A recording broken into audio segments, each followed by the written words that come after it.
Blessings, blessings, hallelujah. Welcome to Integrative or Integrative Wellness Reimagining Mind, Body, and Spirit. And this is Dr. K, Ambassador K.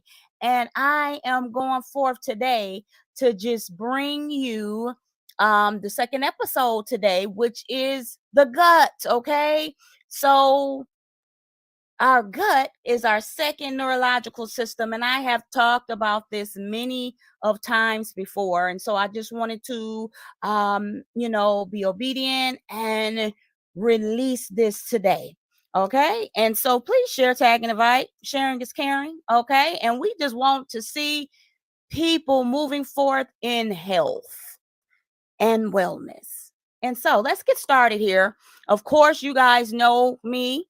I am very talkative, and so I actually had to do a little bit of a notes here, so then therefore I can just be focused on the gut. And so let's go live. Let's go forth.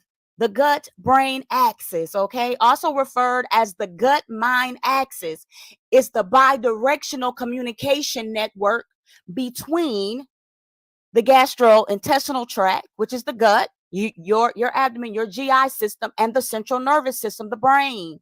And so this connection plays a crucial role in maintaining overall health and influencing mood, behavior, and cognitive functions. So let's look at the pathways here. So it involves various pathways, including our neural pathways. So the vagus nerve, okay? So the vagus nerve is one of the major components of the gut brain axis, connecting the gut to the brain. So it allows signals to travel from the gut to the brain and vice versa. And then we have the enteric nervous system, sometimes called the second brain. So that's the second, part of the neurological system, the gut. Okay, that's what I have always associated, with the gut, our second neurological system. So it's a vast network of neurons lining the gut. Okay. And so it can operate independently of the brain, but it also sends messages to the brain, influencing mood and cognition. And so I'm just kind of breaking down some areas here.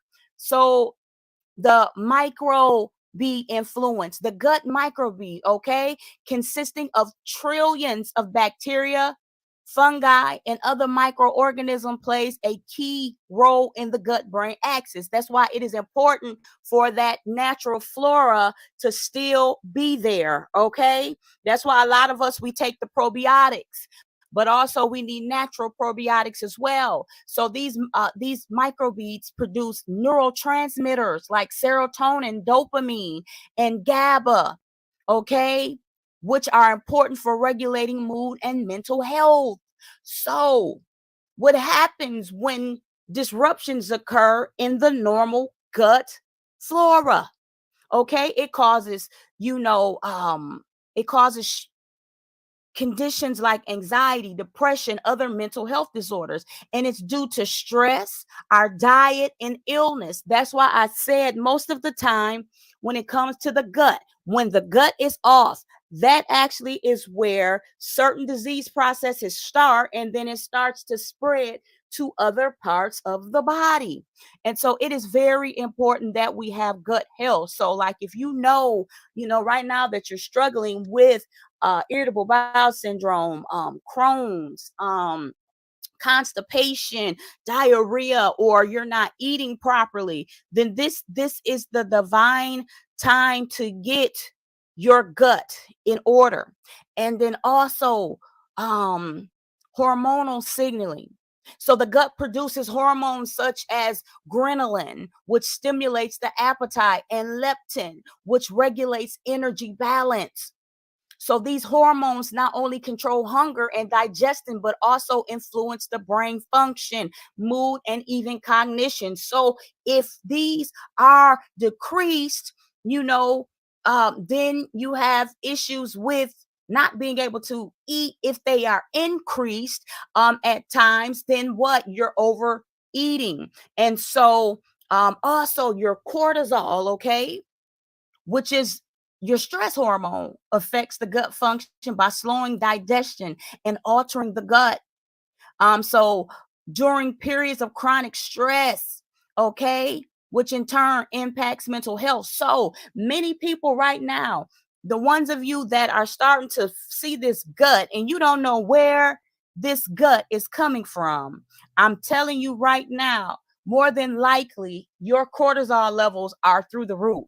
And so this is a divine time. I'm gonna keep saying it, hint, hint, get your holistic assessment so that therefore we can see what's going on. You can get the proper functional medicine labs, and then we can get you back balanced. And so the immune system involvement. So the gut contains about 70% of the body's immune cells. You think, you guys, that is very high percentage.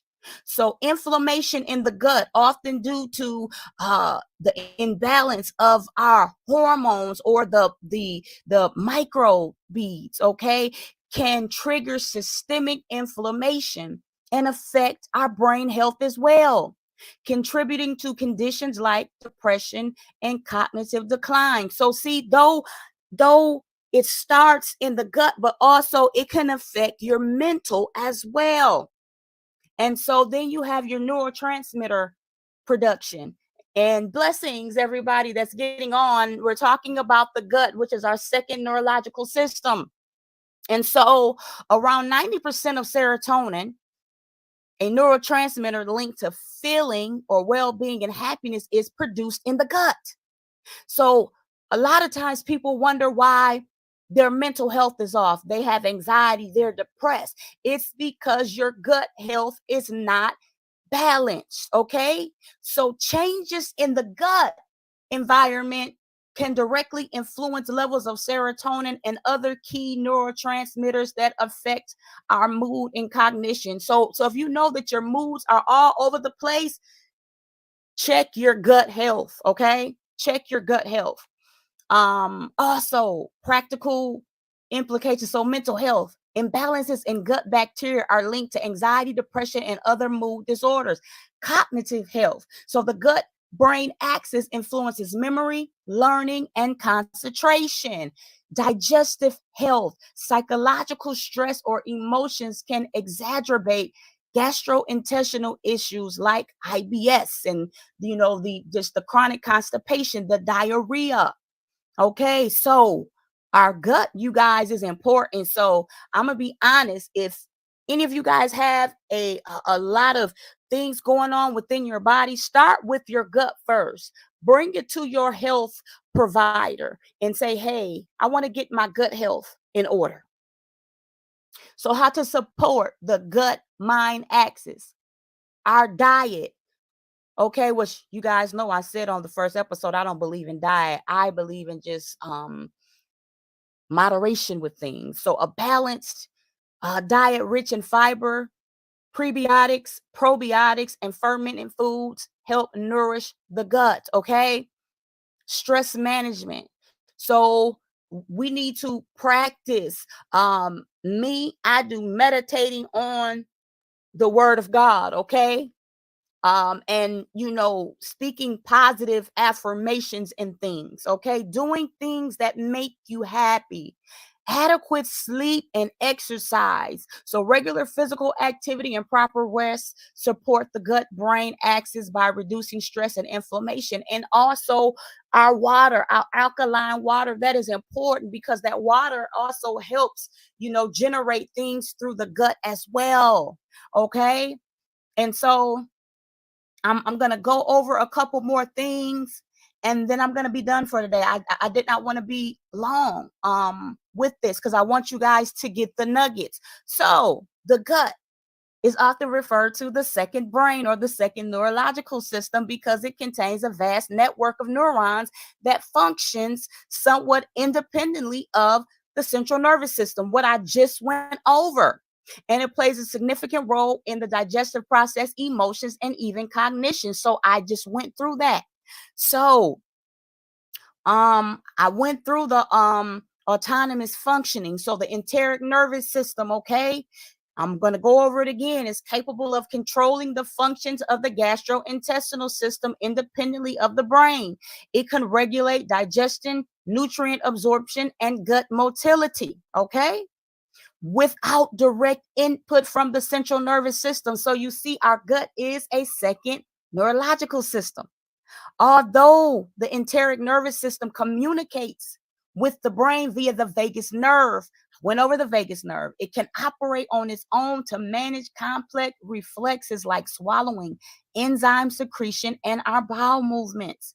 Neuronal complexity.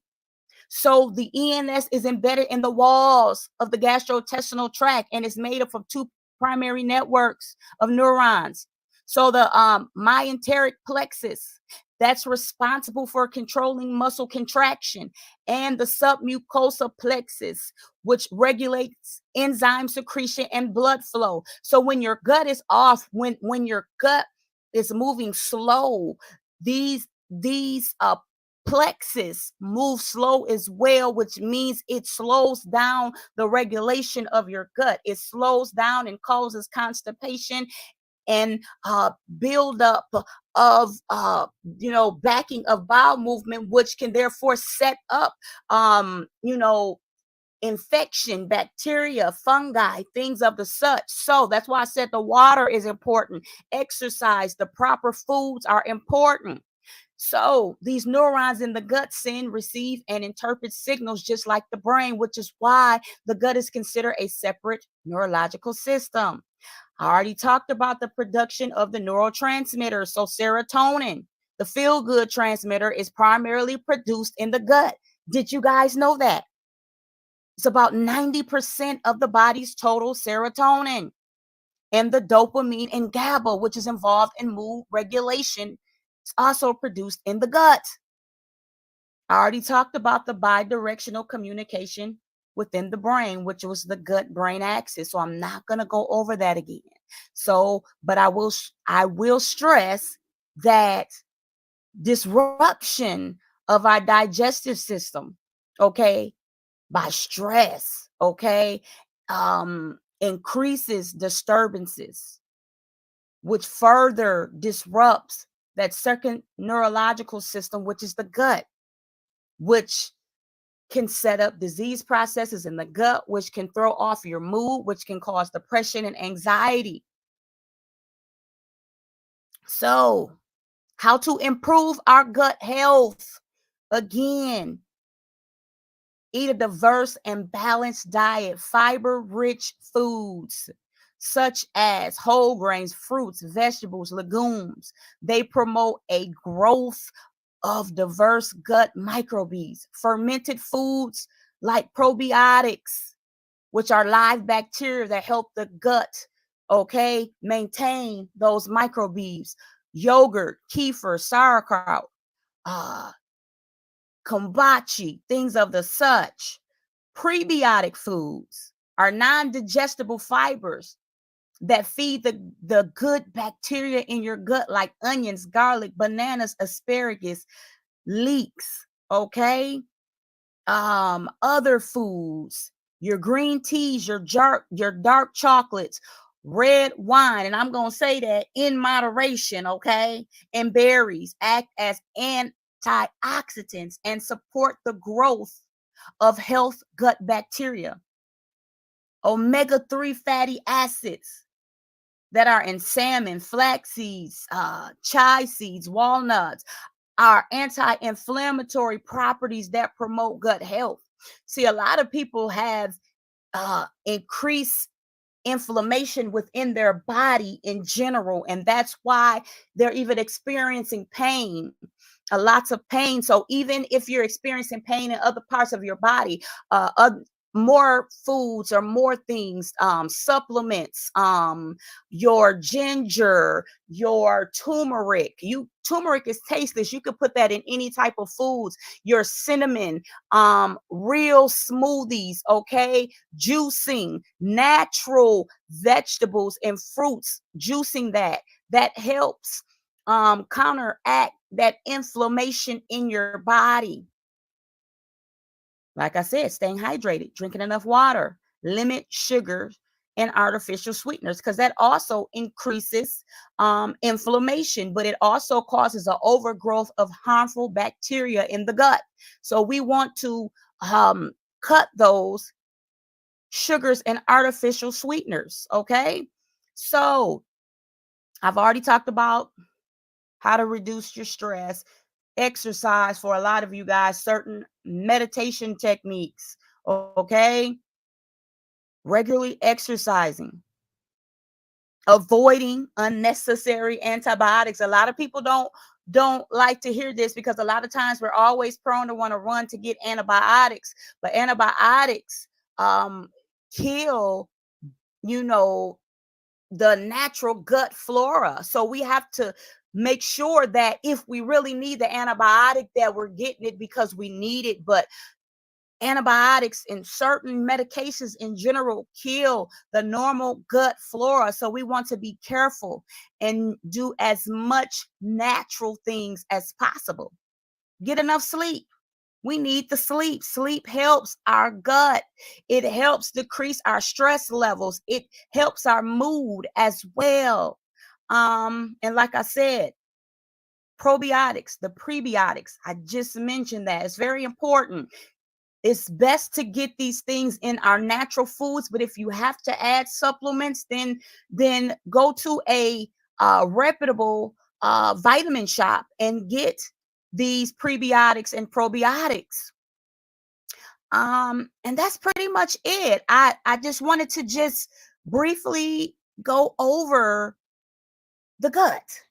So if you're just getting on, you guys are going to have to get back on pertaining to the gut, because I wanted to be obedient and release this today, because I've always talked about the gut again as being our second neurological system. It is the gut brain axis. And so if you know you're having issues within your body now, look at your gut first. Get your gut in order. Once you get your gut in order, like I said, get those labs, get those functional labs. If you know you don't have a provider that deals in those arenas of medicine, functional medicine, holistic medicine, and integrative medicine, then that's where I come in at. My business is Kings with 2Ks, Health and Wellness. Look me up. Website, kingshealthwellness.com. I do holistic assessments. I can guide you to even take what you need to your provider and say, I need these labs drawn, because there are gut specific labs that can be drawn as well as, collected. So then we can see what's going on with your gut, and we can get your gut in order. Because if you get your gut in order, you can start to get other areas of your body in order. So this is Dr. K. I'm signing out on today. Hallelujah. And it is episode 2. It did not change over. So episode 2 of Integrative Wellness, Reimagining Mind, Body, and Spirit podcast. And we're talking about the gut. And y'all gonna have to excuse me today, because I have been maneuvering in podcasts and going forth speaking. So right now my word is a little twisted, but this information is solid, and it's going to help you guys have a balance with your spiritual health as well as your natural health. So I am signing out today. You guys have a blessed day. And again, look me up, Kings with 2Ks, healthwellness.com. I'm here to help you with your health and wellness needs. Dr. K, Ambassador K, signing out.